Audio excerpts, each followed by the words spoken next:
Hello বন্ধুরা, welcome to প্রতিভাস kitchen and blog. তো অনেক দিন বাদে আবার একটা নতুন রেসিপি নিয়ে এসেছি।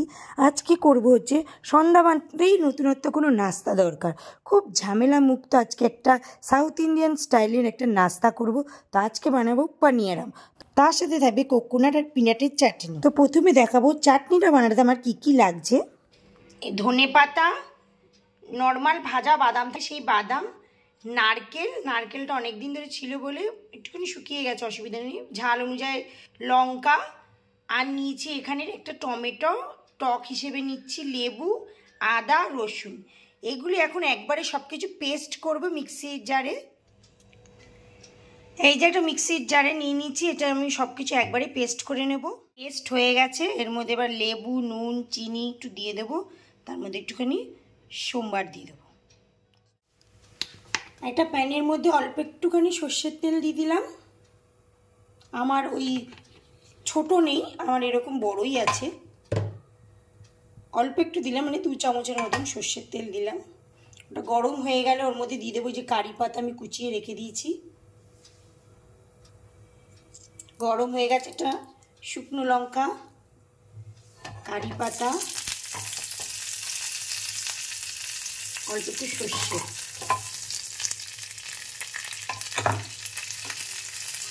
জাস্ট হালকা ভাজা ভাজা হবে। এটা আমি ওই চাটনিটার মধ্যে দিয়ে দেবো। ভাজা ভাজা হয়ে গেছে,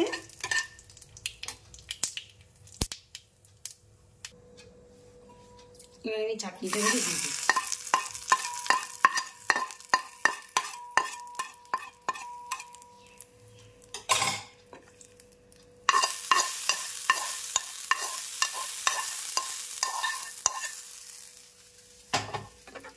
এর মধ্যে এবার পরিমাণ মতন চিনি, যে যেমন মিষ্টি খাবেন সেই অনুযায়ী দেবেন। পরিমাণ মতন লবণ আর অল্প একটু লেবু।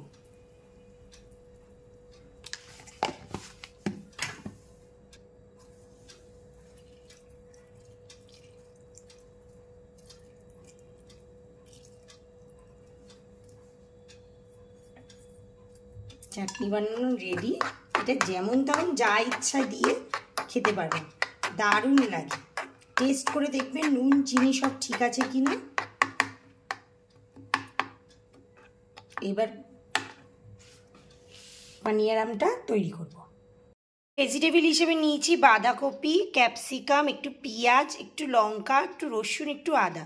আপনারা বিনস গাজর থাকলেও নিতে পারেন, আর নিরামিষ হলে রসুন আর পেঁয়াজটা নেবেন না, এমনি বাদবাকি সব কিছুই দেবেন। এবার আমি এটা একটু চপ করে নেব। এই চপারের মধ্যে আমি একটু চপ করে নেব। এর মধ্যে সব দিয়ে দিলাম একবারে। সব কিছু রেডি করে নিয়েছি, এবার চপ করে নেব। এটা কিনেছিলাম হচ্ছে আমরা ফ্লিপকার্ট দিয়ে কিনেছিলাম, কিন্তু সেভাবে ইউজই হয়নি, অল্প অল্প ইউজ হয়েছিল।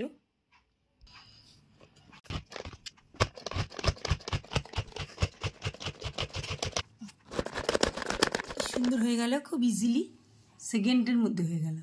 একটা বোল নিয়ে নিলাম, এর মধ্যে 1 কাপের মতন আমি সুজি নিয়ে নিলাম। তার মধ্যে যে সবজিটা যেটা আমি কেটে রেখেছিলাম সেটা পুরোটা দিয়ে দিলাম। আপনারা গাজর বিনসও দেবেন, তাতে বাচ্চারাও খেতে পারবে। আমার কাছে ছিল না বলে আমি গাজর বিনসও দিতে পারিনি। এর মধ্যে একটুখানি ধনে পাতা দিতে ভুলে গেছি, সেই ধনে পাতা কুচিটা আমি দেবো। যখন কুচি করেছিলাম তো একবারে কুচি করা ধনে পাতাটা একবারে দিয়ে দেবেন, তা আমি তখন ভুলে গেছিলাম বলে আমি এখন কুচি করে দিচ্ছি। মানে যে কোনো সবজি দিয়ে আপনারা বানিয়ে নেবেন, বাচ্চারা খুব সহজে ইজিলি খেয়ে নেবে।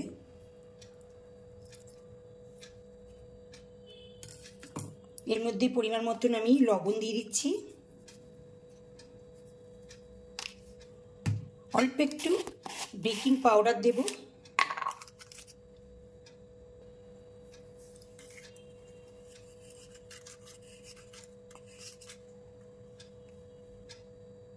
এই যে অল্প একটু বেকিং পাউডার দিলাম।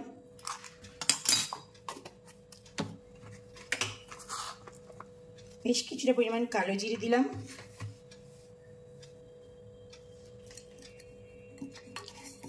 একটু টেস্ট অনুসারে চিনি অ্যাড করলাম। এবার আমি জল দেব। আপনাদের চাইলে দুধ না দই যদি থাকে দইও দিতে পারেন, তো দইটা আমার ঘরে নেই, দই দিলেও হয় না দিলেও হয়, কোনো অসুবিধা নেই। 1 কাপের মতন সুজি দিয়েছি, বেশ কিছুটা পরিমাণ 1.5 কাপের মতন জল দেবেন।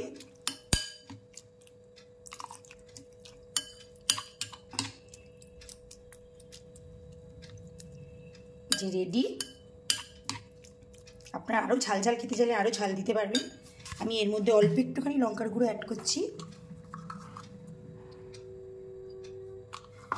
একটু দেবো গোলমরিচের গুঁড়ো, এতে টেস্টটাও খুব ভালো লাগে।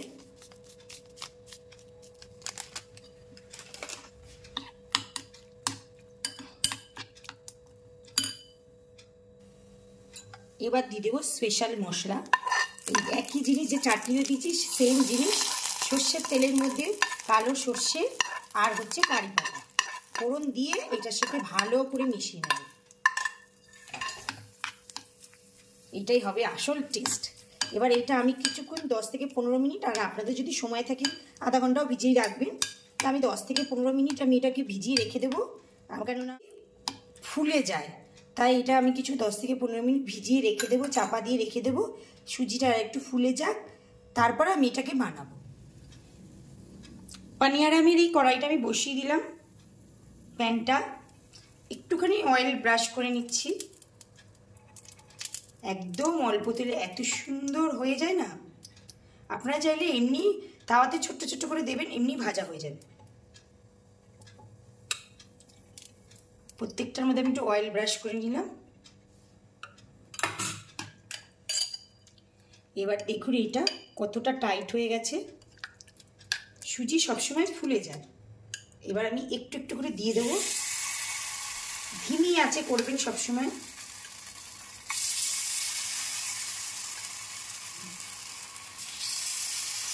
প্রত্যেকটার মধ্যে আমি একটু একটু করে দিয়ে দিচ্ছি।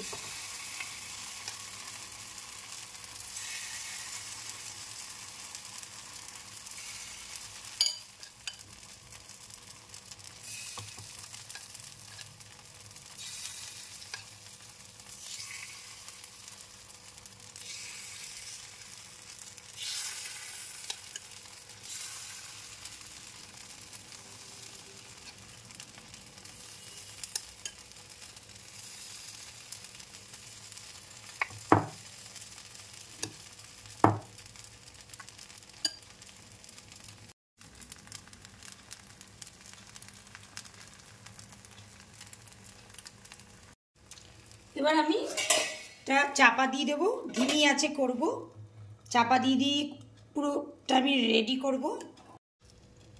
এবার ঢাকাটা খুলে নিলাম, দেখুন এক পাশ দিয়ে অনেকটাই হয়ে গেছে, অ্যাকচুয়ালি আগুনটা মিডিলে পড়ছে তো তাই। এবার আস্তে আস্তে চামচের সাইজে উল্টে নেব, প্রথমে একটু অয়েল ব্রাশ করে নেব, কেননা উল্টালে সেই তো তেলটা একটু লাগবে, হালকা করে অয়েল ব্রাশ করে নিচ্ছি। প্রত্যেকটার মধ্যে একটু সাবধানে উল্টাবেন, আর পারলে এই তাওয়াটা ধরে আগুনের একটু চারিদিকটা একটু ঘুরিয়ে নেবেন, কেননা সাইডগুলি একটু হতে সময় লাগছে। দেখতে পাচ্ছি সাইডগুলো এরকম একটু সরিয়ে সরিয়ে নেবেন, তো ইজিলি হয়ে যাবে। দেখুন মাঝখানেরগুলো একদম হয়ে গেছে, দেখেছেন ইজিলি উল্টে যাচ্ছে।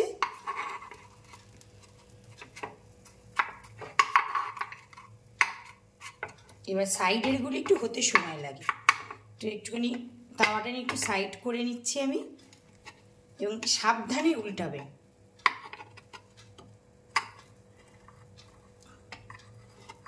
কেননা সাইডেরগুলি এখনো হতে বাকি আছে।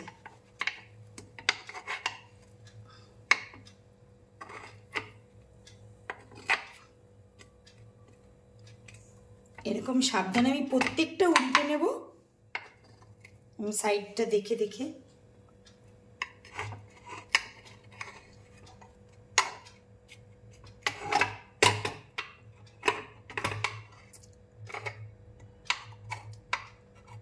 মানে আগুনের তাপটা যেখানে যেখানে লেগেছে সেখানে সেখানে তাড়াতাড়ি হয়ে গেছে।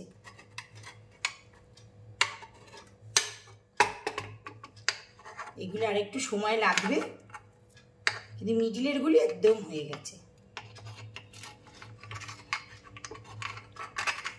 এই দেখুন উল্টে যাচ্ছে কি সুন্দর, দারুণ একটা স্মেল বেরিয়েছে। এই যে সব কটাকে আমি উল্টে দিয়েছি। সাইডগুলি কী করবেন, একটুখানি এরকম সরিয়ে সরিয়ে করে নেবেন, তাহলে মিডিলেরটা পুড়ে যাবে, সাইডেরগুলি হবে না। যেটা আমি ভুল করেছি একটুখানি সরিয়ে সরিয়ে করবেন, সেগুলি তাহলে হয়ে যাবে।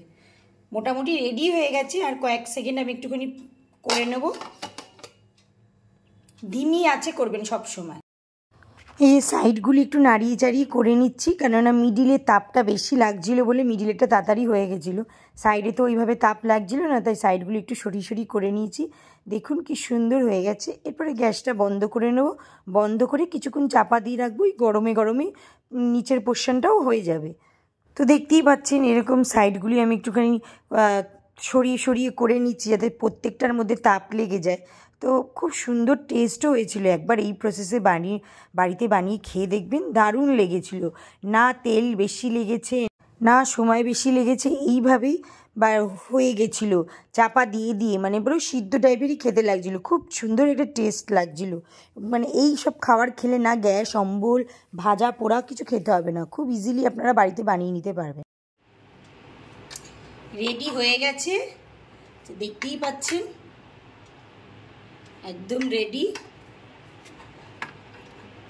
এবার এটা প্লেটিং করব। তো প্লেটিংও করা হয়ে গেছে, দেখতে পাচ্ছেন চাটনি আর এই যে পানিয়ারাম। সত্যি মানে এত সুন্দর অসাধারণ খেতে হয়েছে, আর এত তাড়াতাড়ি এত ইজিলি হয়ে যায়। আর সন্ধ্যাবেলার নাস্তা মানে যদি একবার এরকম মুখরোচক বাড়ির লোককে একবারে দিয়ে দিতে পারেন, তো বাড়িতে তো প্রশংসায় পঞ্চমুখ হয়ে যাবেন আপনারা। কিন্তু হ্যাঁ, ঝামেলা একটাই, বারে বারে বানাতে বলবে তখন বাড়ির বুড়ো থেকে বাচ্চা। তো এই প্রসেসে একবার বাড়িতে বানিয়ে খেয়ে দেখবেন, আর অবশ্যই আমাকে কমেন্ট করবেন কেমন হয়েছিল খেতে এই পানিয়ারামটা।